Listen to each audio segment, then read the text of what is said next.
Nó giờ của chúng ta tỏ nhân chế nữa. Chẳng chế nó muốn nhoi sao chỉ bỏ lên câu thì rau chỉ tao khai đạp.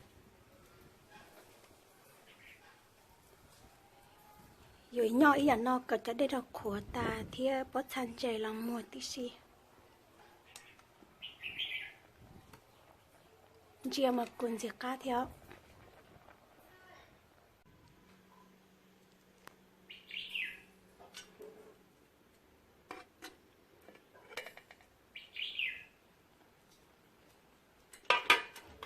Lúc con chế nó của tôi mua nhon thể hành nữa.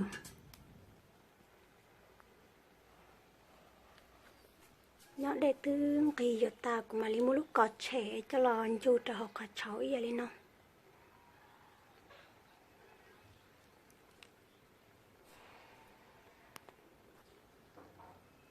Dù lý nó một cho trước thầu cho cháu nó xìa ta mà bót chăn chế là mua họ.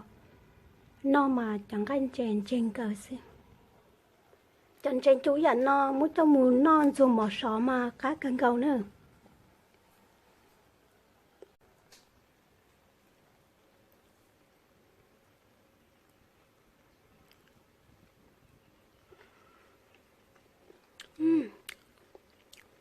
Rất sự tao là tới mùa theo.